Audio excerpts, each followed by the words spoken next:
You open the fridge. You don't really know what you're making yet. You grab a few things, you start chopping, and somewhere between the second onion and a smell of garlic hitting a hot pan, something happens. Your brain goes quiet. Not silent, not empty, quiet. The way a room feels after everyone leaves. The thought that you were chasing 5 minutes ago, the deadline, the message you haven't replied to, the thing you said last Tuesday that you are still thinking about, all of it just steps back. And you didn't meditate, you didn't breathe through your nose for 4 counts and out for 8. You didn't sit cross legged on a mat, you just cooked. Welcome to the most underrated mental reset on the planet. Your brain has two modes. Mode 1, the default mode network. This is the mode your brain runs when you are doing nothing. Scrolling, staring at the ceiling, lying in the bed, not sleeping. In this mode, your brain does not rest. It obsesses, it replays, it catastrophizes. It builds entire fictional conversation with people you have not said anything yet. Mode 2, task positive network. This is the mode your brain enters when you are doing something that requires just enough attention to be engaging but not so much that it becomes stressful. Chopping vegetable, stirring a sauce, timing 3 things to be ready at once. Cooking hits the task positive network perfectly every time. It gives your brain something real to hold on to, a physical task with a clear beginning, a middle, and an end. An actual result you can see and smell and taste. Your brain stops spinning because it finally has something worth doing. This is not an option, this is neuroscience, and it has been sitting in your kitchen the entire time. But here is where it really gets interesting. Cooking is not just meditation, it is better than meditation for most of the people, and I know what the sounds like. But stay with me. The biggest problem most people have with traditional meditation is that they sit down to do nothing and brain immediately does everything. Every thought they have been avoiding shows up uninvited. Most people quit in the first 3 minutes because their brain will not cooperate. Cooking solves this. You are not fighting your thought, you are redirecting your hands. And when your hands are busy, your brain follows. You are not trying to empty your mind, you are filling it with something better.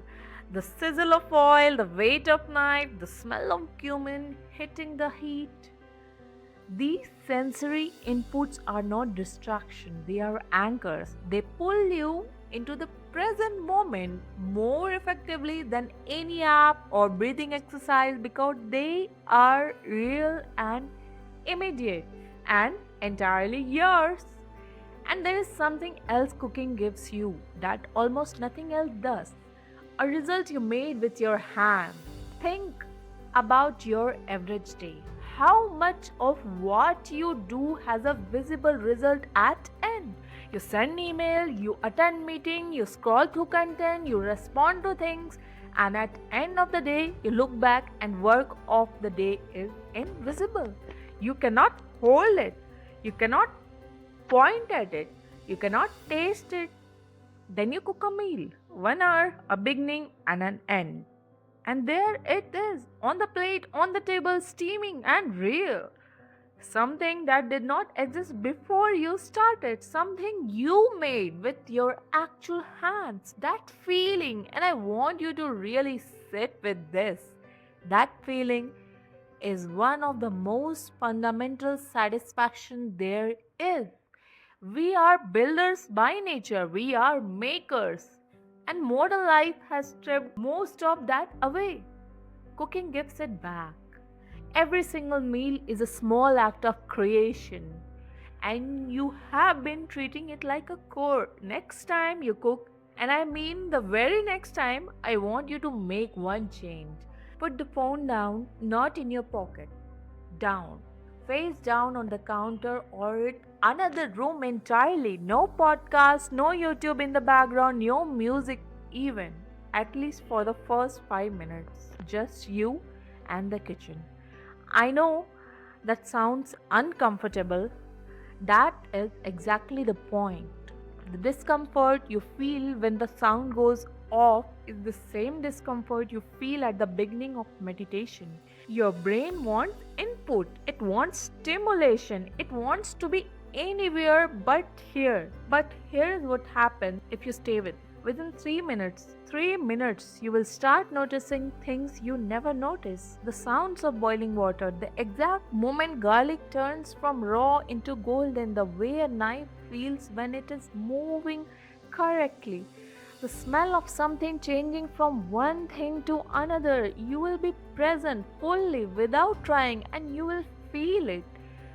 That quiet that has to do with silence. That stillness that has nothing to do with sitting still. Cooking has been called a lot of things: a necessity, a skill, a hobby, an art form. But what it actually is, for millions of people who never had the word for it, is a practice.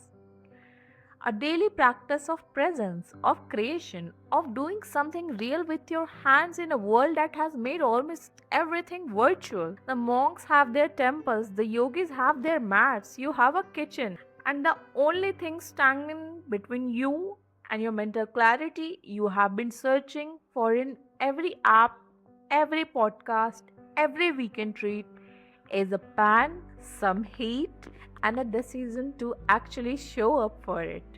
So tonight, cook something. Not because you have to, because you need it. Because your brain needs it.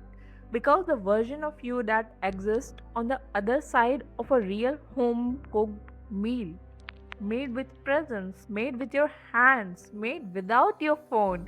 That version is calmer, cleaner, and more alive than anything a meditation app has ever made you feel. Your kitchen has been waiting. Go use it.